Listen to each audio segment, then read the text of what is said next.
We are live. Nice. Ladies and gentlemen, welcome to Halvy's Heroes podcast number 2. It is still October 14th, 2021. Right, Tommy? Looks good to me. You've been out in Montana. Yeah, you are in Great Falls, Montana. Yes, sir. Cousin Tommy Halverson. Ladies and gentlemen, Cousin Danny. welcome to the studio. Hey, thanks for having me, Danny. It has been entirely way too long, and there's no reason or excuse for it. So I apologize. Works both ways. I'll take accountability for not keeping in touch. How about that? All right, I'll tell you what. I'll give you the blame. How's that? I'll accept it. I'm only kidding anyway. I know that. So, yeah, Danny's dad, my dad are brothers. So we're related. We're cousins. We are first cousins. Yes. Lived closest to each other, too. Yeah, you were in Wakanda. I was in Burton's Bridge. Of course, you lived next to the Binders for a while. And I actually made it out to that little marsh, little swamp thing behind you. Put a canoe in there, and it's probably like 2 feet deep. Couldn't really get anywhere. Didn't catch any fish, but we were drinking some beers. It's all good. That's all that lake was good for. That water was just runoff.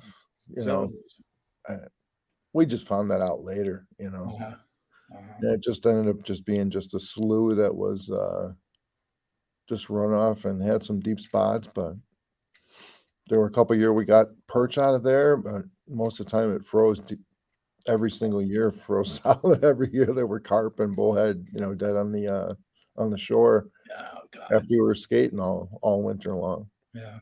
We spent every day on that lake. Wow. Good time growing up there, huh, Wakanda? We went out there June 75 and moved out December of 83. So wow. I think every day that I lived there, I was on that lake in some way, shape, or form. I remember a lot of frogs. I think there were some turtles. Yeah. But it wasn't worth fishing there. Many better spots. Yeah. It was worth skating there. Uh-huh. That was fun. Yeah. So here we are doing a second podcast. Yes. And you asked me my subject, and I thought music would be good since that's what I'm all about, music. Played guitar all my life. Been a disc jockey, station manager over 20 years, so it's all about music. So I remember hi, Rhonda. I've got Rhonda. Rhonda is a dear friend of mine. A recent co-worker, that lives out your way. She's West Coast. She's even farther west than you. Wow. That's why she's up so late. Well, that's it. It's early. It's early for her. Yeah, right. Rhonda, we're talking music. And I know Rhonda's a huge music fan too. So some of my earliest memories, man. And I'm talking when we used to go to your house to watch the Ali fights. Yeah. Back in probably 77, 78. Yeah. Good memory. And I remember going to your basement and the drum set being down there and just being like, I used to think I was Animal from that's funny. That's funny. I love the drums. Kate's son Lukey, 17, I think 18 now, he just turned in March, plays the drums and fantastic. I remember some of my first memories going to your house is just going downstairs and watching you guys play music and listening to, Mike on the harmonica and you playing the drums. And I think Paul played, was he on the keys? Stevie played a little bass. He played the bass. What did Paul do? He didn't do much. Paul just sat around and he just watched us. Wish he could play. He wished. He just wished. Paul got all the looks in the family, right? Yeah. He was a fan. He was a roadie, is what he was. I should have made him move the equipment. Damn right. Hey, bitch, get my drums. Animal. Well, that's perfect because I saw a little thing with Buddy Rich, who's another great drummer, One of and the best. Buddy One of the best. Rich was right next to Animal, and they're both going off, and it was just really cool. Yes. I think See I saw something that. like that. You I can catch remember that on Buddy Rich YouTube. from the Johnny Carson show. Seeing him and I was in amazement. I wanted to be a drummer. Buddy Rich is still the best. You know, my dad loved Buddy Rich, and I was a huge Neil Peart fan. That's We it. used to talk. Everybody was. I mean, the professor. I mean, and then Oh, you had John Bonham from Led Zeppelin Keith Moon, and Keith Moon. Yeah. badass drummers. You know, who's a badass drummer now is Danny Carey from Tool. I don't know if you ever Yes. listen to any Tool, but he's a good drummer. Oh, absolutely. Stuart Copeland's another damn good drummer too. He's And been there's around actually a picture of Neil Peart, with Danny Stuart. Carey, Oh, Stewart together. They were friends. They hung out. that's awesome. That's pretty I amazing. never saw Rush. I've seen them 3 times in concert. Favorite band. They are my favorite band. And second one I'd have to say would be Frank Zappa. How about you? Oh shit! What? See, I worked with two brothers, Kyle and Nate, and their dad was co-owner of a company that we all worked at, and they loved Rush, and they saw Rush. I swear, if they saw Rush a dozen times, they've seen him 20 times. I swear, everywhere. And I don't, now that the professor's gone, what happens to They're not going to play again. Geddy Lee? You know what I mean? What do they do? They're not going to play again. How do you move? I mean, How can you? that's what I mean. You can't replace him. He's irreplaceable. It's like he's the Tom Brady of drummers. You know what I mean? It's just like once he's done. There will never be another one. And Well, Zeppelin did that. I mean, Bonham died and they just stopped. That was it. Disintegrated. It's the end. But thank God we've got albums, CDs, and all that kind of stuff because Neil Peart was something special. I mean, he wrote a lot of the lyrics too, like Necromancer, Xanadu, all this stuff for All the Kings. Just multi-talented. Kind of a geeky guy, but multi-talented. So, I don't know what you got queued up, but I was thinking a good way to start out would be with some Mr. Stevie Ray. I don't know if you've got a Hideaway. I can Hideaway. I can pull up. You know what? Let's just pull it. And what I like about, I was just trying to think of the blues and all different styles of blues. Like you have your Chicago blues. Well, and that's the thing. I took not to interrupt you, but I took a blues class in college. Just had to fill Sure. gen ed course. And I love music, so I took a jazz and blues class. And when you talk about Stevie Ray and then the Chicago blues scene, and then I didn't realize the impact it had on the music scene until I got to college. And learned about it in school in Minnesota when I lived an hour away, in the suburbs of it, and never knew. I just didn't know. So, and Stevie Ray Vaughan plays a little bit different blues. It's called the Texas Shuffle. So it's almost like a horse clopping around or a guy walking down the street. It's real syncopated, real steady. It's not like Muddy Waters blues or Buddy Guy. A little different. And then there's a northern scene of California, the Ford brothers, Robin Ford and his dad. They actually played with Charlie Musselwhite, but they're responsible for shaping a lot of the blues, late 60s, early 70s in Northern California. In NorCal? Yeah. Really? Yeah. I mean, it's just, isn't it crazy how, and what year was that, right? Yeah, it's late 60s. And it took that long for it to get out that west, right? Yeah, right. How long have they been playing that in Chicago for how long? In Memphis, in New Orleans. There you go. And it just stayed in those cities for decades, generations. I don't. Do you know how the blues started? Kind of funny is, a lot of like the slaves, they would take a piece of wire and actually put it to like a barn, and they would pluck the wire, and that's how they first started doing the blues as far as the slaves go. But I thought that was just interesting. That is very interesting. I mean, that's yeah. And most of those blues guys were broke. I mean, they were playing from the heart, you know. So I thought Stevie Ray Vaughan and Hideaway, you know, Stevie didn't write the song, but it's just a good, nice little blues song. Kind of illustrates that Texas shuffle. Absolutely. Let me see if let's see. You know, Stevie left us too early too. Well, unfortunately, I think that was at Alpine Valley. There you go. It's Alpine Valley. It was, and they were en route to.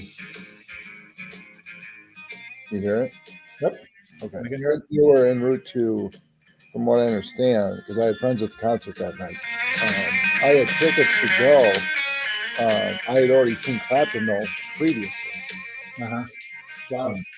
So that's why I didn't go to the show that night. Wow. And they were en route to, I think it was back over to the Lake Long Lodge there in Delavan, where the airport is right across the street. Wow. And the helicopter, you know, East Troy to Delavan is not too far, but yeah, goes down and was one of the greatest. You know, and Clapton was supposed to be on that same. I heard that. Allegedly, you know, the story is. Yeah. From what we heard recent, you know, his recent, because, you know, what year was that?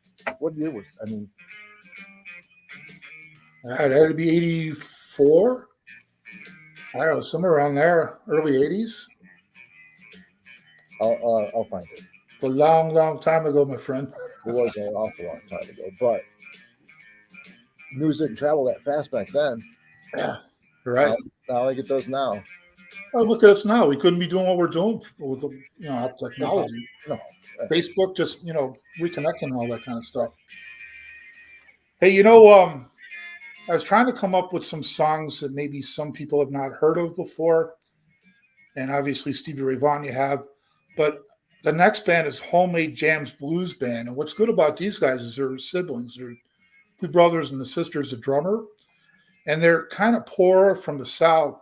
And they didn't have instruments. So what their dad did was build guitars out of car parts, out of mufflers, stuff like that. And you think that would be not quality, but I'm hoping you could pull this up, this Homemade Jams Blues Band song called Got a Bad Feeling. I think I sent you a list. And I think really cool band, blues band, song called Got a Bad Feeling. I think I sent you a list. And I think really cool band, blues band song. It's kind of funny how that did that. No, you know, I did it because I pulled up Facebook. And I was just making sure it was live. And it was still on, so we're good to go. Pretty good at that stuff. Yeah. Well, what are some of your favorite bands?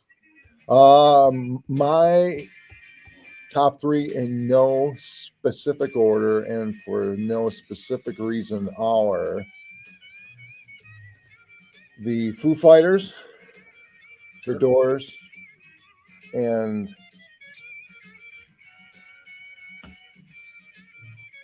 I have to go with Snow Patrol. Oh, yeah. Are you kidding? Right, who's in that band? That female singer. I can't think of her name. Wainwright. I think it was Wainwright. Whoever the lead singer is in that band, she's also done stuff on her own.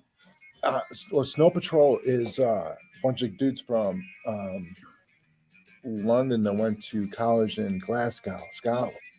Or the wrong band. Yeah. So. Or they're from Ireland. They're from Dublin. Yeah, they're from Dublin and went over to Scotland for school. Is it a rock band? What kind of genre? Alternative. Alternative? Yeah. Okay. Another one of mine is Elbow that a lot of people probably haven't heard of. I have not heard of Elbow.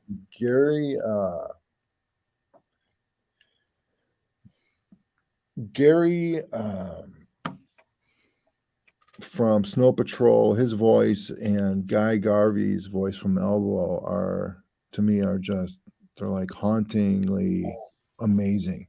Mm-hmm. Even compared to somebody like Chris Cornell? Chris Cornell, I would, I mean, his voice was so unique in the grunge genre, Right. you know, that he could cross over to even the harder rock and roll or harder metal, you know, aspect of it. He had that range and that control. But Foo Fighters with Dave Grohl being drummer of Nirvana and then also lead for 25 years of a band like the Foo Fighters. I think Grohl, you know, to me is the greatest musician, rock and roll musician that ever lived. Some people say Mick Jagger, you know, but when's the last time Stones came out with a new album? They don't have to, but when have they? Right. They have been playing how long since the last album that they actually spun and went 93? Yeah. Just Foo Fighters have been making music consecutive for 25 years. Did you ever see that video when Dave halts the song because there's a fist fight in the crowd? And he just kicks the guy out. He says, "Hey, there's none of that crap going on around here."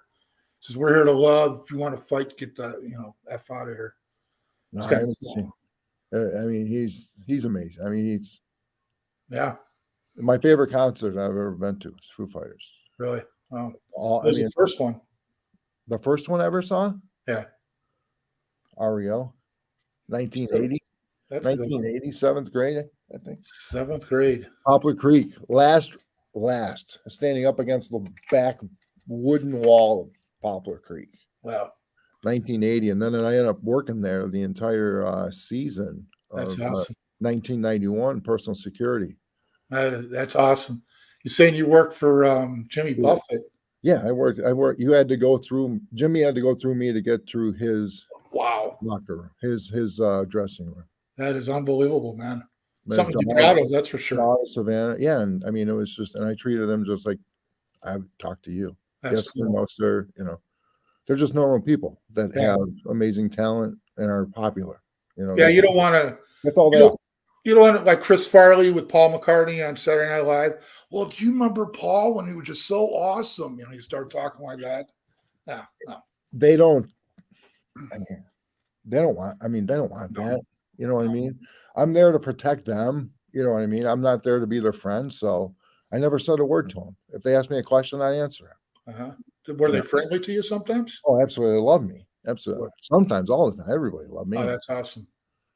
It was so cool. We're talking music. So that loops back to the whole genre or the whole agenda and topic of music we were talking about was we were watching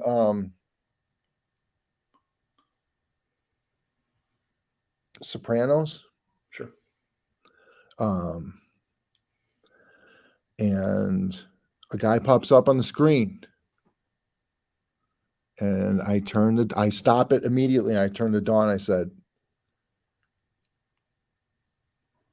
I'm not sure, but I think I know that guy. And she says, Dawn my wife didn't know anything about me prior to 2017. You know what I mean? So she had no idea of anything. And you probably don't have any idea of anything that I did from 1987 until I don't know. Maybe even later than that. Yesterday or this morning? Yeah. Last night, maybe. Your dad sent me a couple things about you. That was cool, like your fights and stuff. Yeah. Some of that stuff's on YouTube and shit. But yeah, the fights, the personal security. But yeah, so we're watching Sopranos, right? And sure as shit, we get to the end of the credits, and his name is Duke. I pull up and I tell her, right? Pull up Duke Valenti, right? And so she Googles Duke Valenti, and I said he was also in The Last Boy Scout with Damon Wayans and Bruce Willis. IMDb. We scroll it through. what pulls up first thing? It was him.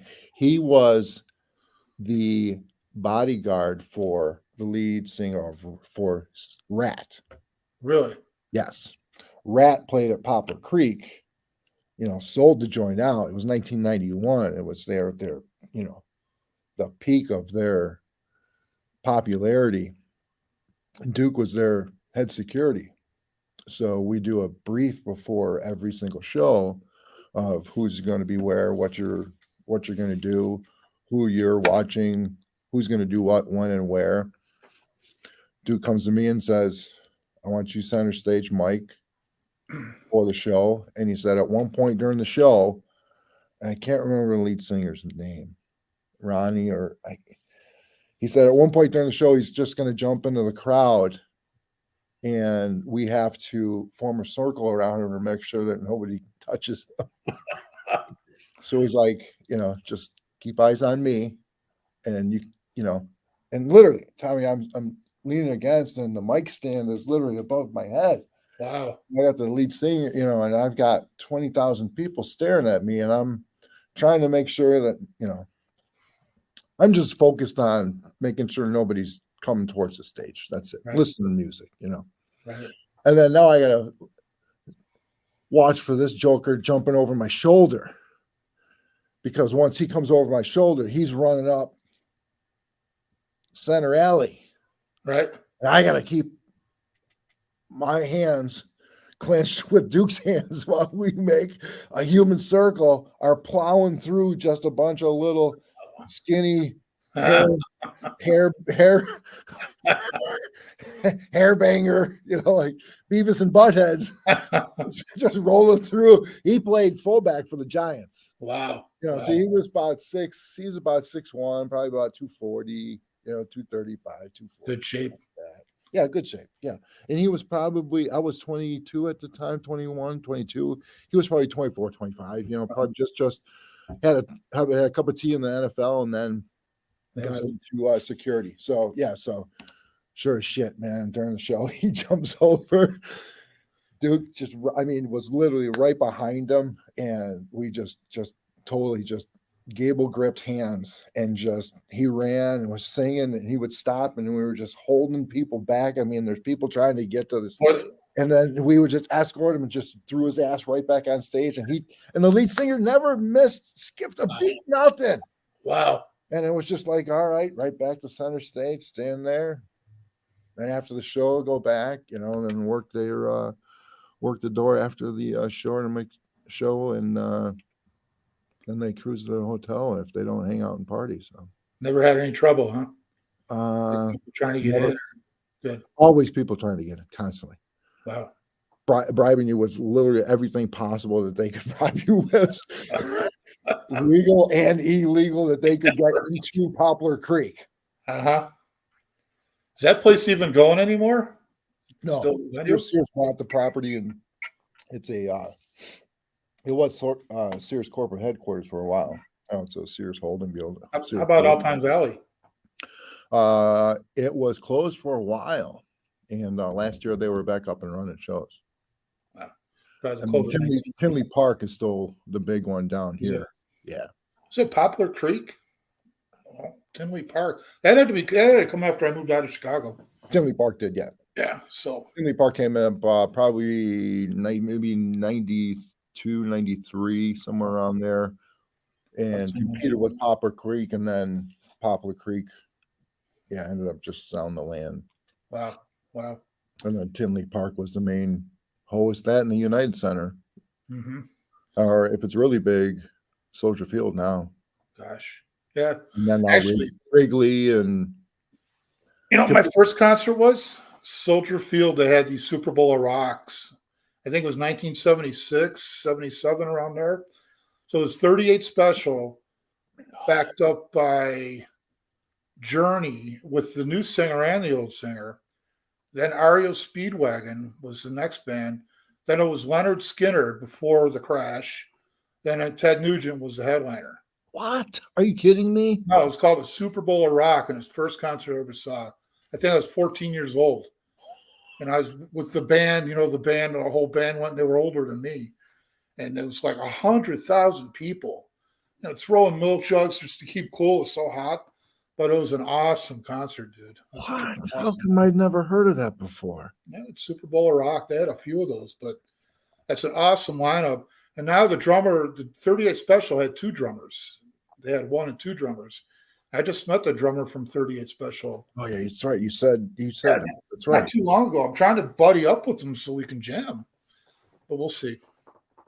And you said the other one was a homemade jams blues band. And you'll be able to see the video. It's really cool, these guitars they got. The name of the song is Got a Bad Feeling. And they're hearing it. Let me see if I can pull it up. I can think I can pull it up here. It's badass. It's just a badass tune. You wouldn't expect that out of this band. But I thought it would be cool because of the guitars. They're just awesome looking. It's a muffler, I think. It's just weird. Who comes up with guitars like that? Hillbillies. Yeah. Hill rods that can't afford guitars. Yeah. Are the people that end up making shit like that. Alabama Plumbing. Alabama Plumbing. They call it too.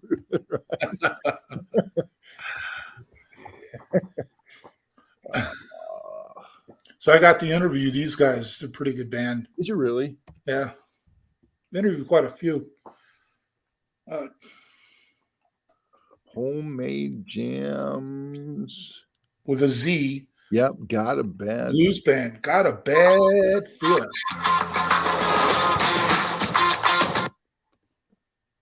Let me do that.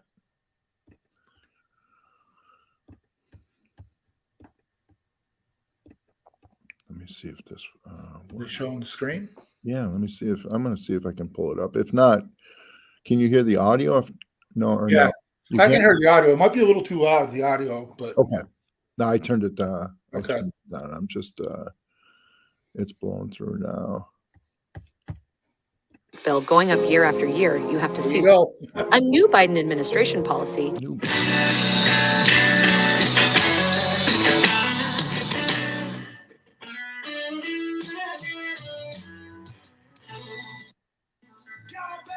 Now, we don't own the rights to this, so we're not copywriting or using this for any purpose, privilege, or profit, right?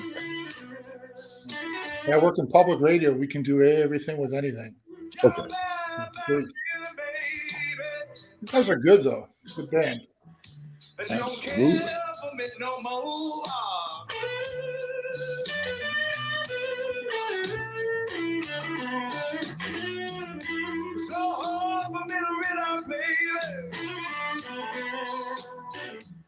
That when the sun rises, you won't be here no more. Well, they're brothers on guitar and the sisters on the drums. Amazing. Wow. You like those guitars? Yeah, the guitars are so cool.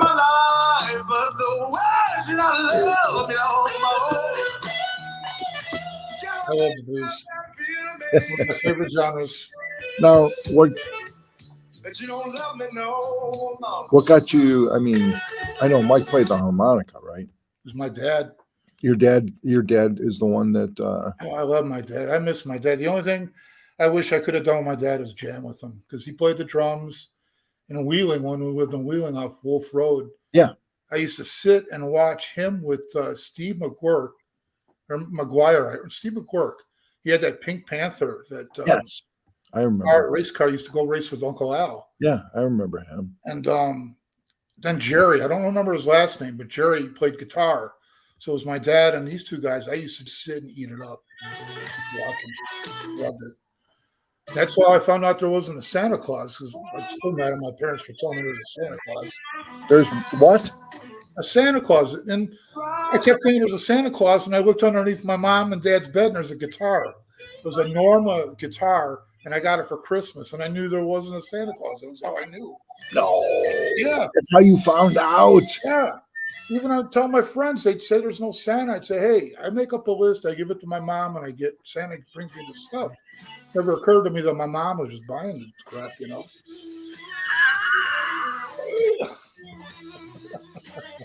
True story. Oh, that's classic. That's I classic. used to love watching my dad play. That's wonderful. So that's a pretty good tune. Too, if you're into the blues, new band, different band. How's this? Oh, that's perfect, dude. Huh?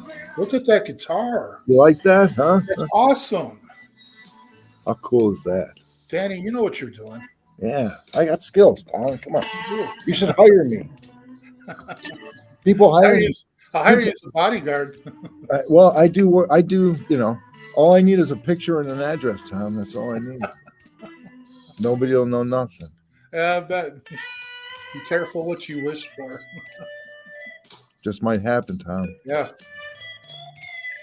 I like this stuff. This is all. Lee's got a little. Is that a Ford emblem on that thing? Oh, I didn't catch that. Is that on the top of that guitar? It is. That's a Ford emblem. Wow. That is cool. That's badass. I like how they play with their fingers because that's a really good blues style. You can see the guitar fit kind of in his fingers. I'm going to show you. All right. If it's okay with you, I'm going to. Sure. Let me see if I can do something. Your show. No, we're good to go. We are good to go. That's awesome. You can pull them up like that. Yeah, I was.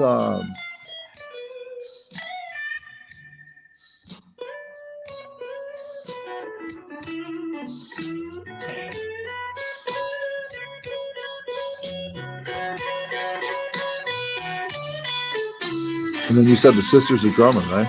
Yeah. He's on the drums.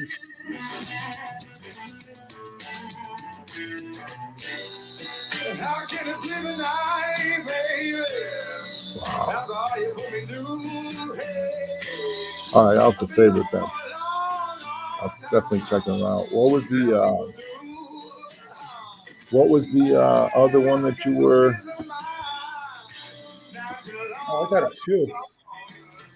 Let me show you. Have you ever heard of? I'll show you one. Sure.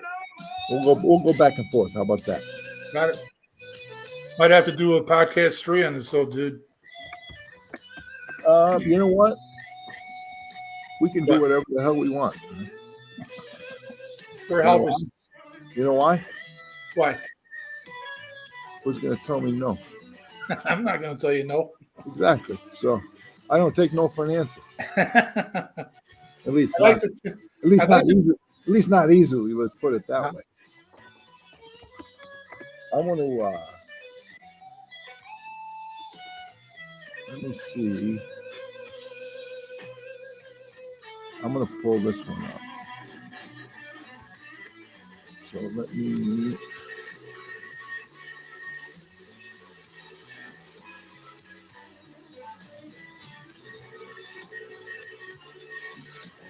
Let me pull this one up.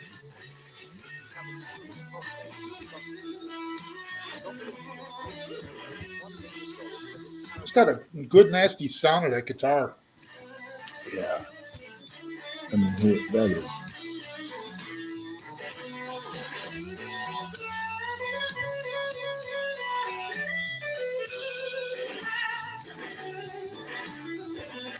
Fantastic. Awesome. Thank you. I bet. That was wonderful. Thanks for having me on. Let me no, we're not done, believe me. Oh, no. You got time? I got time. I'm just getting through my list here, buddy. All right. I'm gonna play one then, and then let me see if I can bring this one on. Oh.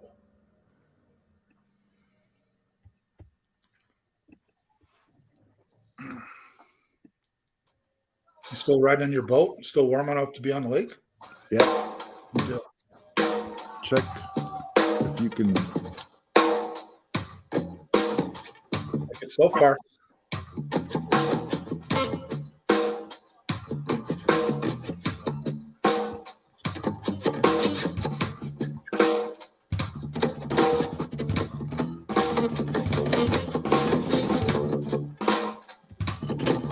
I don't know if you've ever heard of Rocco DeLuca. but you have to check out. You're not supposed to know more music than I do. Why is that? Because I'm the music guy. I don't go boxing in your area. You know what I mean? Well, I got a pretty large catalog of music. I'll stop you though. I got some stuff coming up I don't think you've heard before either. No, This is nice though, dude. Well, what's the story on this guy? I found him. His I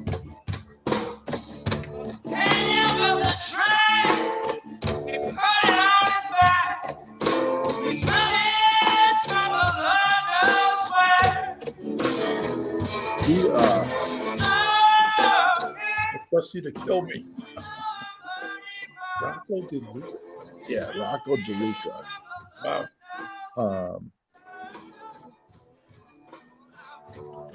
I found him. There's a documentary called "I Trust You to Kill Me," and it's a documentary about Rocco DeLuca and the Burden. They travel through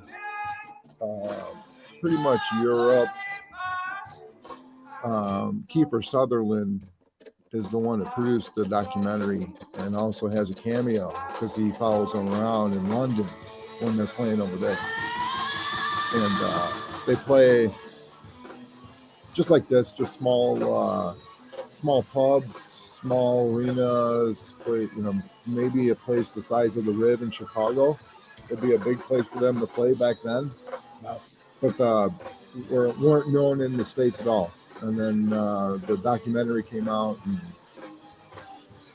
I think he only had a couple albums after I Trust You to Kill Me, but this is a great. Trying to figure out the guitar he's playing. It is. He had that guitar stolen once.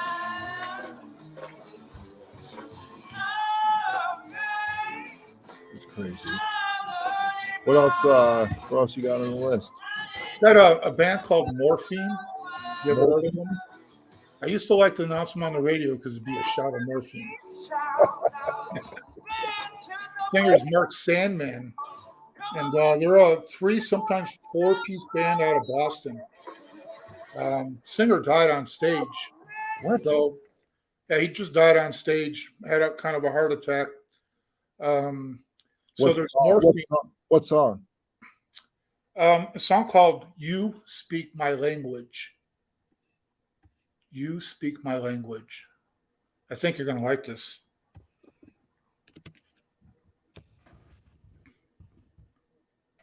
But the band's still around, but they've kind of reorganized. It's a different name. But the real jewel of Morphine is Mark Sandman has all these like basement takes and alternative versions out. And the guy's super talented. Really? Plays a real sloppy saxophone. You'll hear it in the song. Who's your favorite saxophone player ever? Wow. Not to put you on the spot. Right? You just did, Danny. You can't say. Well, it's my show. I can ask any question I want.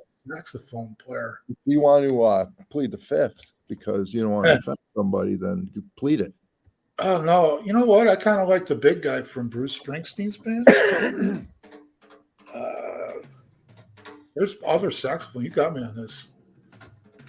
Who's yours? You want to go just Rob? Oh, I know who mine is. Or you ever heard of Jake Jermel? Jake Jermel, yeah. There you go. This is Honey. Yeah. No, Honey White. Yeah, that's not the one. You're going to do You Speak My Language or what's another one? Buena. Buena. Buena. Or You Speak My Language. Buena, Speak My Language. It's 2 different songs. Buena is Buena. Buena. Yep. It's one song. The other song that I wanted was You Speak My Language. By Morphine. Okay. That's it. I can hear it. This is it? Yep. Yeah, this is the one that that's the one that I was sharing. Yeah, that's it. I'll bring it back up there.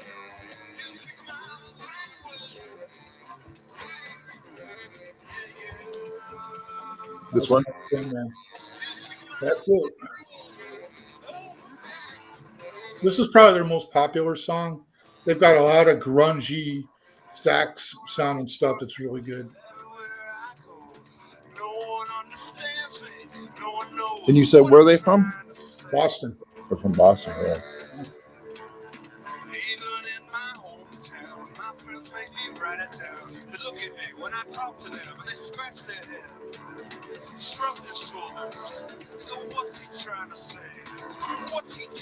It's funny you talk about Boston. I remember it's like being in your basement listening to Boston. Just on, it was either 8-track or literally was vinyl. Wow. That and remember Kansas? Oh, great album, Leftoverture. Fantastic album. You know, Sticks, sure. Dennis DeYoung.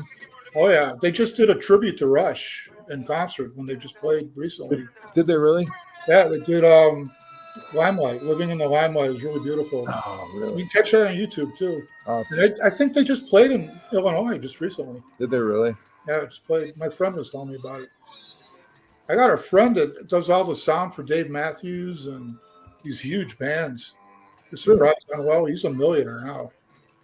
But he does all the Super Bowls and stuff. He's got a company called STS Technologies. He's got all these big ass satellites and stuff. Supplies the sound. But he was telling me Styx did a really nice tribute to Rush. Tool was another one that did a nice tribute to Rush. Primus was another one that did a tribute. The Ohio State Band. Have you ever seen that? No. Look it up on YouTube. Ohio State Band at halftime did a big tribute to Neil Peart and Rush. Oh, wow. And they're making, the formation, the choreography is so great. They got Neil riding a motorcycle in there, and they spell out Rush, and it's amazing that how mainstream Rush has become. When I would listen to Rush, they were a prog band, and nobody really liked them. So where are you at? It's your pick. You know what? Since you went saxophone, yeah, now you got my wheels turning as far as saxophone. I'm gonna give you a song that has a saxophone in it. Okay. All right.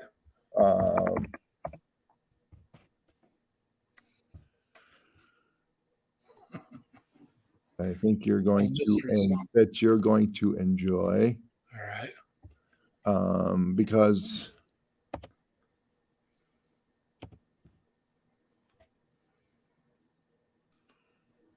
it's my favorite song with the sax. With the saxophone. Right. And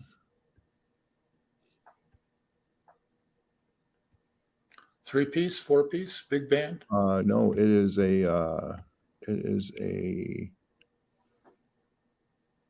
one-hit wonder. Wow. Only made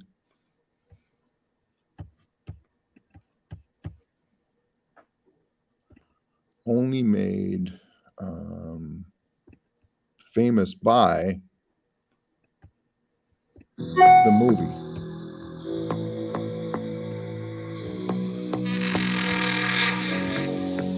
Oh. Here we go. Wow.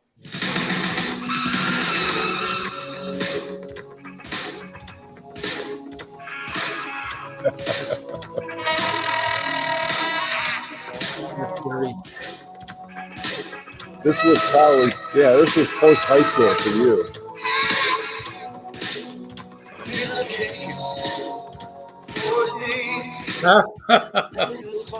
I might actually. Oh gosh. I love this one. I might actually cover this song. I think so. Are you singing now or what? I was supposed to start taking voice lessons Tuesday night. I was going to put you to the test. I was going to grab my acoustic back there, start running Roadhouse Blues, and have you sing with the Doors.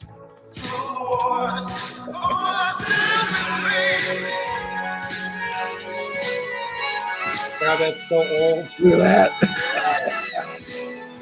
But this Jamie Gertz was in this movie, and she was. Look at her come through, Jamie Gertz. I mean, who had prettier hair, Kiefer or Jamie Gertz? I think you had pretty hair back then too. Thanks, Danny. Thanks for bringing that up. I got the frickin' Halverson. You must have got it from your mom because it looks like yours will grow back. Oh, I just shaved mine off. I don't like people like you. No, most of my buddies that, they don't like me because they know that I can grow hair and I choose not to. So yeah, they hate me. You lose it up hair and it grows all over the other place. I can't understand that yet. I can't figure that out. It's weird, isn't it? Yeah, it is weird. Life is weird. This is cool. Hey, I've got another saxophone player that's actually from Chicago. He's in a band called Liquid Soul. Liquid Soul. Yeah, Soul. Yeah. And the saxophone player's name is Mars Williams. And there's a song called Threading the Needle. Threading the Needle. Threading the Needle. Yeah, and he just blows the shit out of that sax. I mean, one point he just goes crazy. Huh. And I checked to make sure these videos were there before I came up with the list. Good. Oh, I got to see. That is so 80s. It just isn't it just? It's just soul. And that was like high tech back then. That was, What was your hair like? Did you have a mohawk or what? I had a mohawk. Yeah, of course I had a mohawk. I just found a picture of. Actually, I do have a picture. Yeah, well, I just had one too. 2 weeks ago, or last week, I think. Bring it back for Halloween. You didn't see it? No, I didn't. The fire and the guitars. I mean, that's vampires. Vampires. Gosh, perfect Halloween music, Gary. I tell you, they. Dawn said the same thing that Uncle Gary. I said Uncle Gary should have been working in Hollywood. Uncle Gary 1 year made a headless horseman costume for me. So it came up to here, and he came up with this ass kicking head. So I used to carry it around, and I won second place in this huge costume show. Really? But Uncle Gary was talented. Did he ever teach you how to draw that werewolf from the side view of the werewolf? I don't. Or else he used to watch movies in his room and displays, and he'd sneak a picture of Chris in there once in a while on purpose. He'd flick it really quick, and we'd go, all little boys. That's a pretty woman, Uncle Gary. Go down there and look around for clues. You want to go? I'll pull up. Yeah, pull up that Mars Williams. He's an incredible sax player. All right, let me hold on 1 second. Here. The Lost Boys. Fantastic.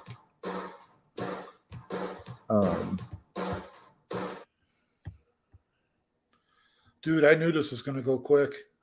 It is. It's already. What time is it? It's already 12. Oh, yeah. We're.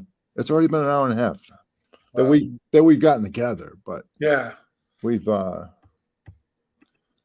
been minutes streaming live for 50 minutes. Yeah, we can wrap it up. We can always do number 3 whenever you're ready. I'm okay right now. It's hard to get together sometimes, but it's up to you, man. It's later by you than it is by me. Let's do one more. Do the Liquid Soul then. Liquid Soul. Threading the Needle with Mars Williams. And we'll do another podcast. We'll talk about a lot of stuff. Let's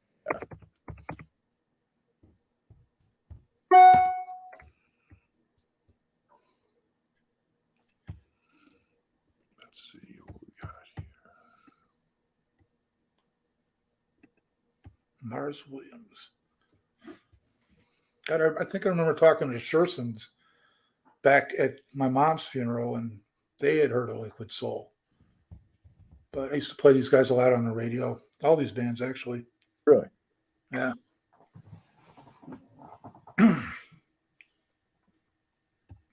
Here we go. YouTube.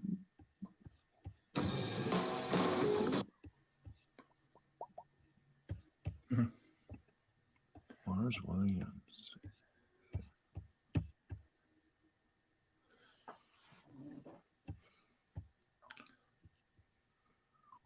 Some of the stuff is pretty cool. Some of the stuff, I mean, you just, ask somebody something about the music that they listen to, and you find something new. Yeah. It's crazy. Yeah, even for the some world music coming up for another podcast, but some good stuff picked out. Hopefully you've never heard before. This guy can play the hell out of the saxo. I mean, he goes overboard, just starts blowing like falsetto octaves and stuff like that. It's like you start thinking, who can play like that? And actually, the albums they got out now aren't that great. But this old Liquid Soul Mars Williams is really good stuff.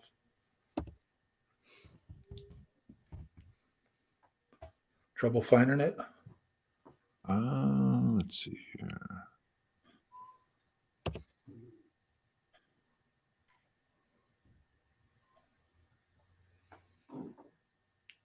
Yeah. Let's see.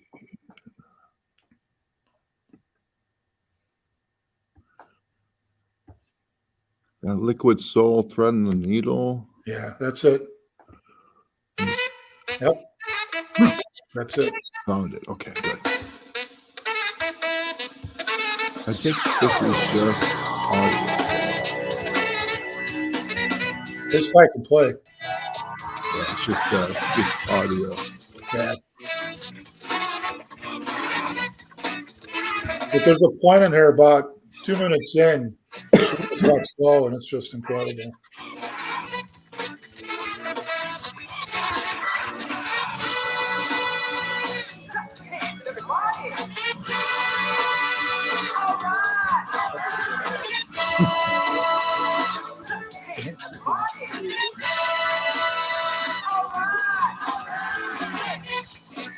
Well, we'll talk a little bit. I'm really just more interested in the middle part. Yeah, I mean, very cool. I got a buddy who lives in Raleigh. Durham. All right, he's from Boston, Right. And he's been living in Raleigh, I think, for probably 20 years now, and still has his Boston accent. Wow. And big jazz fan. Should have him on the. Actually, I should coordinate it one time because he's on the East Coast. We'll have to coordinate one time. I'll have him on, and we'll just talk blues and jazz. It's fine. And he's got some stuff, that we've never heard before. That is different, is cool level shit. I mean, just smooth, good listening. You know what I'm talking about? Very Music's cool. the best. Yeah, I'll have to see if Jimmy would want to participate, but he would. He's got a huge catalog too, and he's probably 60. Jim's probably 63 now, 64 Wow. maybe. Wow. So probably has a lot of the same. Music taste. Yeah, music taste from the same years as you. Absolutely. That's a good thing about being on radio. I mean, you kind of like go through and play all the stuff then you start looking for that other stuff, and that's the cream. So Well, that's how long does it take you to get to that point, though? Years, really. You know, I mean, I pride myself on playing new music nobody's ever heard before, and you search for that stuff. But I had some good, outlets for it. I mean, I had some good places to go and find new music. So love it, absolutely. The interviews, though, I like the best. I told you, did an interview with John Densmore, drummer from the Doors, probably my favorite. And maybe the next podcast, he hooked up with a guy named Reza from Iran. And this guy's playing like world music, and he wanted John to put 4/4 rock beats in it. So John played in it, and it's just incredible. so And how did you get to Densmore? just being in the radio business, he put out a new CD, and I contacted their company. You've got that privilege, and he answered back, and it was like maybe one of my first 20 interviews. But I didn't want to talk about Jim Morrison because I wanted the interview to be about John Densmore. So I just talked about John, and I asked him when I got to a point. I said, "Hey, what does music mean to you, your life?" Then he opened up, started talking about his divorce, but then he went on to talk about Jim and a bunch of stories about Jim. And cool thing about it is when we were finished, he just flat out said, "Hey, can I get a copy of this interview?" And to me, that says it all right there. I mean, on my part. So how long was the interview? 30 minutes. That's man, it probably went by like 12 seconds. Yeah, I tape everything though. I can back everything up. I say, yeah, but I do too. I recall in this business. I've been blessed, man. All the people, Henry Winkler, Al Capone's niece, Midori, who's a very famous classical musician. Steve Torme, didn't like his dad. Okay. Yeah. All these just different bands, and just been blessed. No, those are the ones you got to meet personally? Yeah, definitely. They were in the studio. I did this big thing with Midori. Her whole company came in from New York. We did this big production, and it was kind of funny is because the guy that was with her engineer, her production guy, we're talking because he did work with Lou Reed, and he was trying to tell me how much of an asshole Lou Reed was and stuff like that.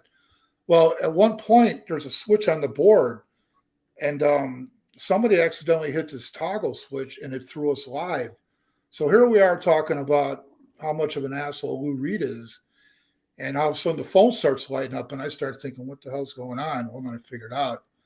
So we kind of shit canned that real quick. But are you still there? Yeah, just keep talking. Yeah, that's just kind of shit canned that real quick, and that was the end of that. But so Densmore. Talk about. You got Densmore. Seriously, he's so underrated. What did he talk about that? He talked about probably struck you the most. That was most surprising to you. What would he talk about? You know what? I actually enjoyed listening to how he grew up through high school. He was part of the band, so I enjoyed that. But I definitely liked when he talked about Morrison. Okay. Just about how close he was to Jim and what Jim meant to him and how they met. Some of the songs they were doing, like one of his favorites was Moonlight Drive. Absolutely. That Jim wrote. Beautiful song. And I've got a really beautiful collection of alternate takes, basement takes of the Doors that you just don't hear. It's, some of it was handpicked by the Doors, and it's a special little collection that they don't sell. So I've got all this great music by the Doors, 4 CDs of it. But wow. John was such a gentleman too. At first he called me John. I can hear him. He goes, "Hey John, how you doing?" Then he corrected him. So I didn't care who I was. I could have been Matt. I didn't give a F. It doesn't matter. Yeah, it doesn't matter at all. But he did correct him. You call me whatever hell you want to call me. Yeah, exactly. So, you've earned that right, man. And I look back on some of this stuff, and it's just, it's gone so quick. But I've truly been blessed. I just, volunteered to work for a public radio station to work my way up. Is that how you got into the business? Yeah, I was working someplace else, and I started doing an overnight shift from 2 to 6 a.m. doing classical music, which I know nothing about. I do now, but classical music. But I just wanted to get in. I took a classical class in college. I have actually Wow. a credit to show that I did take a Camille Saint-Saëns. You just start learning all these different names and stuff like that. You know who I used to ask is I'd go to Sam's Club, and you know those ladies that kind of give you food, free handouts, you know, because they're trying to get you to buy something.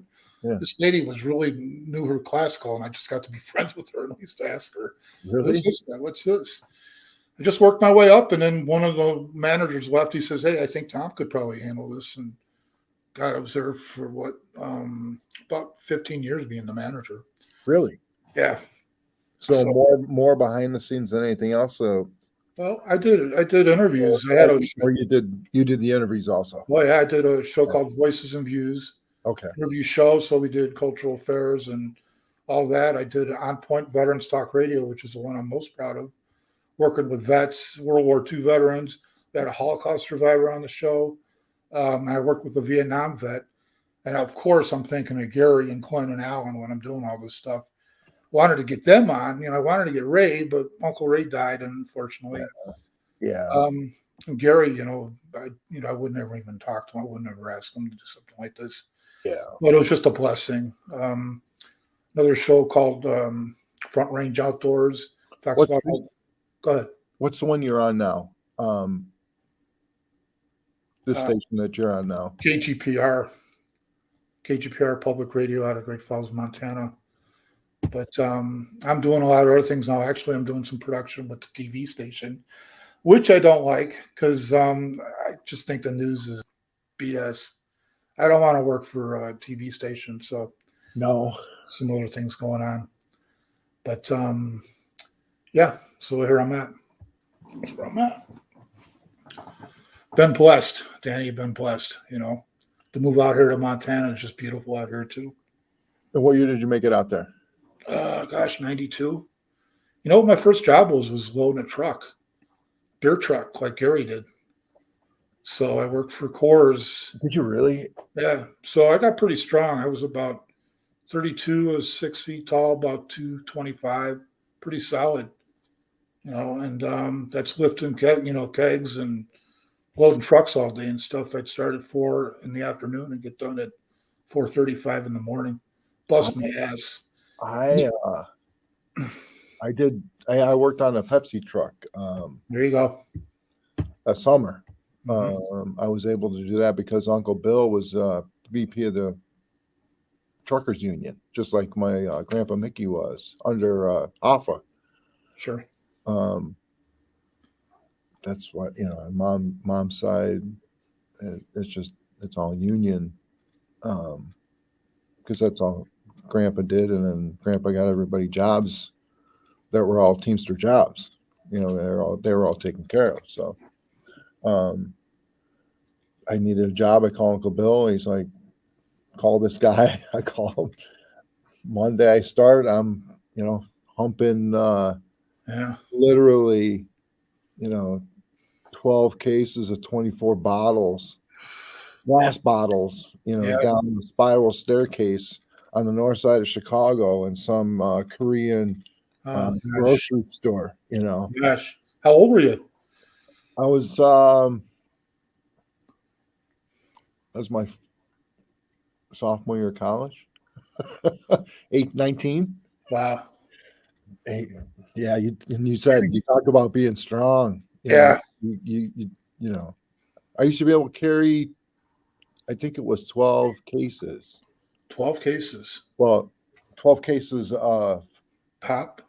Well, a case of pop was 4 6-packs. Yeah. 12. So 24 cans. Wow. Yeah, I think it was 12 or 14 or 16. It was like 5 taller than my head. I could carry at one time.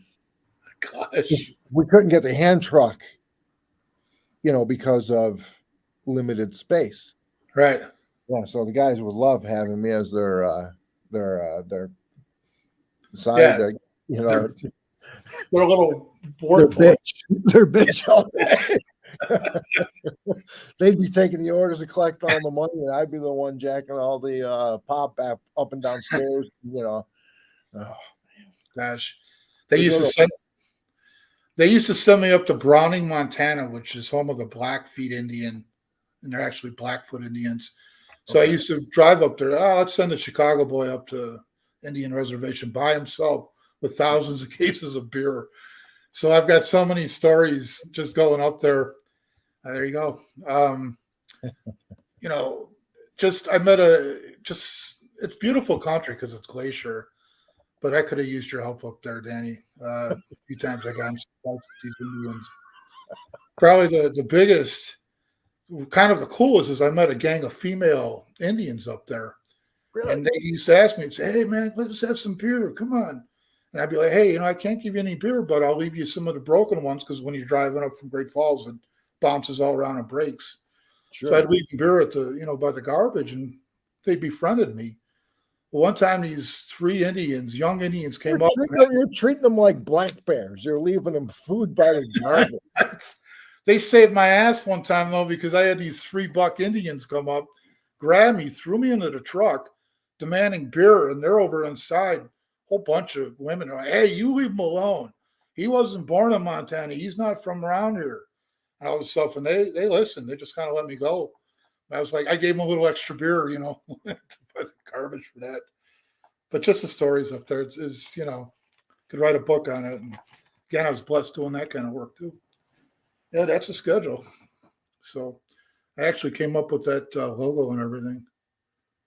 So, but I'm behind the scenes doing some editing with On Point and some of my shows that are still there. So, how you doing? God, I look old. See my little bear sing in the back, guitar.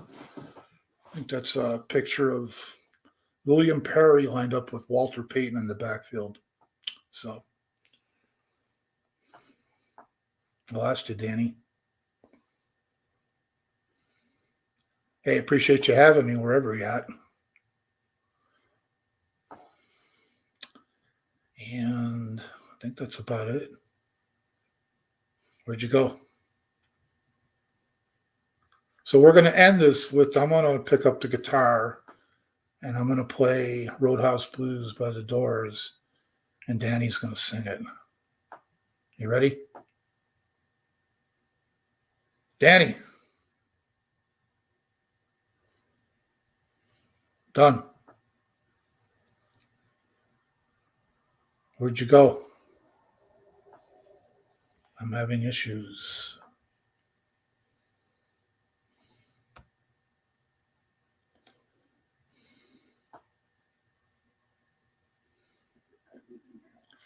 Where you at?